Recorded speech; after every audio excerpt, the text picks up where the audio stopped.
केंद्रीय बजट 2026-27 अब बस कुछ ही दिनों में पेश किया जाएगा। वित्त मंत्री निर्मला सीतारमण 1 फरवरी 2026 को रविवार के दिन लोकसभा में इसे पेश करेंगी और इस बार का बजट बहुत सारी उम्मीदें लेकर आने वाला है।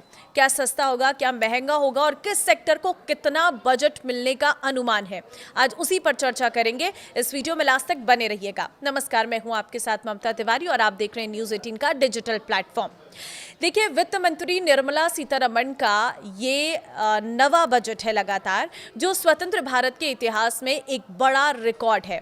इससे पहले मोरारजी देसाई ने सबसे अधिक 100 बार बजट पेश किया था, जिनमें से 8 पूर्ण बजट जबकि 2 अंतरिम बजट थे। सबसे खास बात यह है कि आज़ादी के बाद पहली बार कोई बजट रविवार को पेश हो रहा है, जो काफ़ी ऐतिहासिक माना जा रहा है। पहले भी कभी कभी शनिवार को बजट आया था, जैसे 2015 में, 2016 में अरुण जेटली ने पेश किया था, लेकिन रविवार का ये पहला मौका है। इस बार बजट से आम जनता से लेकर इंडस्ट्री के अलग अलग एक्सपर्ट्स को कई सारी उम्मीदें हैं। किसानों को पीएम किसान, फसल बीमा, सिंचाई योजनाओं से पैसा अधिक मिलने की उम्मीद है, तो उद्योग जगत को ग्रोथ के लिए पॉलिसी सपोर्ट, टैक्स में आसानी और मैन्युफैक्चरिंग को बढ़ावा देने वाले ऐलान की उम्मीद है। ये बजट देश की अर्थव्यवस्था को मजबूत बनाने और आम आदमी की जिंदगी आसान करने वाला हो सकता है। लोग उत्सुकता से इंतजार कर रहे हैं कि वित्त मंत्री आखिर क्या क्या ऐलान करती हैं, क्योंकि ग्लोबल टेंशन के बीच ये बजट काफी अहम होगा।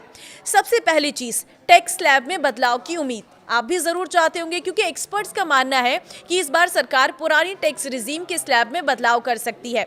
अभी तक ओल्ड रिजीम में टैक्स जो स्ट्रक्चर है जिसका तस बना हुआ है, जबकि नई रिजीम को लगातार अट्रैक्टिव बनाया गया है। कंजप्शन बढ़ाने के मकसद से सरकार मिडिल इनकम ग्रुप को राहत देने पर फोकस कर सकती है। दूसरी चीज है, टीडीएस रेट्स कम होंगे, क्योंकि ये सवाल उठ रहा है। वर्तमान में अलग अलग ट्रांजैक्शंस पर कई टीडीएस रेट्स लागू हैं, जिससे टैक्स पेयर्स में कंफ्यूजन रहता है। बजट 2026 में सरकार टीडीएस रेट्स को सरल बनाते हुए इन्हें 2-3 स्लैब तक सीमित कर सकती है, जिससे जो कंफ्यूजन है वो बिल्कुल भी क्रिएट नहीं होगा और ये बहुत आसान हो जाएगा। तीसरी चीज जो है, ओल्ड रिजीम में स्टैंडर्ड डिडक्शन बढ़ सकता है। नई रिजीम में स्टैंडर्ड डिडक्शन 75,000 रुपये कर दिया गया है, जबकि पुरानी रिजीम में ये अभी भी 50,000 रुपये है। बढ़ती महंगाई को देखते हुए सरकार ओल्ड रिजीम में भी स्टैंडर्ड डिडक्शन बढ़ाने का ऐलान कर सकती है। चौथी चीज है, पति पत्नी के लिए जॉइंट टैक्सेशन। ICAI की सिफारिश पर सरकार पति पत्नी के लिए जॉइंट टैक्सेशन सिस्टम लाने पर विचार कर सकती है। इससे परिवार की कुल टैक्स लायबिलिटी कम होगी और टैक्स सिस्टम संतुलित बन सकता है। देखिए, पांचवी चीज है, LTCG टैक्स फ्री लिमिट में बढ़ोतरी। शेयर बाजार और म्यूचुअल फंड निवेशकों के लिए राहत की खबर आ सकती है। सरकार लॉन्ग टर्म कैपिटल गेन्स की टैक्स फ्री लिमिट को 1.25 लाख रुपए से बढ़ाकर 1.5 लाख रुपए कर सकती है। देखिए, बढ़ती महंगाई के बीच आम आदमी के लिए सबसे भारी बोझ घर और इलाज से जुड़ा खर्च माना जाता है।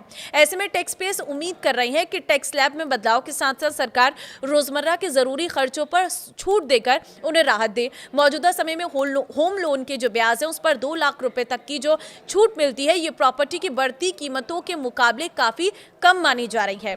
दूसरी चीज है कि बजट 2026 से मिडिल क्लास रोजगार से जुड़ी कई उम्मीदें लगाए बैठा है। उन्हें उम्मीद है कि सरकार बजट 2026 में रोजगार और स्किलिंग को प्राथमिकता देगी, जिससे नए रोजगार का सृजन होगा और मिडिल क्लास को इससे फायदा मिलेगा। रोजगार बढ़ने से घर में आमदनी बढ़ेगी। साथ ही अगर सरकार MSME लोन में युवाओं पर ध्यान देती है तो स्वरोजगार के कई नए रास्ते खुल सकते हैं। वरिष्ठ नागरिकों के लिए नई टैक्स स्कीम उतनी आकर्षक नहीं है। बुजुर्गों को स्वास्थ्य और इंश्योरेंस खर्चों पर राहत की जरूरत होती है। ऐसे में उन्हें मेडिकल खर्चों में सरकार की ओर से बड़ी राहत मिल सकती है। अगर ऐसा होता है तो बुजुर्गों को काफी फायदा होगा। उद्योग जगत का मानना है कि इस बार बजट में आर्टिफिशियल इंटेलिजेंस AI इंफ्रास्ट्रक्चर को प्राथमिकता मिलनी चाहिए। हैप्पीएस्ट माइंड्स के CEO के अनुसार भारत को केवल AI का उपभोक्ता नहीं बल्कि ग्लोबल लीडर बनने की दिशा में आगे बढ़ना चाहिए। इसके लिए स्वदेशी हार्डवेयर, डेटा सेंटर, स्टार्टअप्स को सपोर्ट, टैक्स इंसेंटिव्स और इसके साथ ही स्किलिंग प्रोग्राम की जरूरत है। बाजारों को भी बजट से उम्मीद है, क्योंकि निवेशकों को इनकम टैक्स में राहत करीब 11.512 लाख करोड़ के टैक्स खर्च और फिजिकल डेफिसिट को 4.4% के आसपास रखने की उम्मीद है। कुल मिलाकर बजट 2026 से यह अपेक्षा की जा रही है कि वो ग्रोथ, रोजगार और इनोवेशन तीनों को नई गति देगा। कई एक्सपर्ट्स का मानना है कि अगर बजट में एंट्री लेवल ईवी को टैक्स छूट, सब्सिडी और आसान फाइनेंसिंग के साथ शामिल किया गया तो ये देश के ईवी इकोसिस्टम के लिए गेम चेंजर साबित होगा। इससे घरेलू कंपनियों को उत्पादन बढ़ाने, नई तकनीक विकसित करने और रोजगार के नए अवसर बनाने का मौका मिलेगा। तो आपको क्या लगता है, इस बजट में क्या आना चाहिए जिससे आपको फायदा मिले? कमेंट में जरूर बताना, और अगर आप मेरी इस वीडियो से सहमत है तो इसे शेयर जरूर करना। नमस्कार।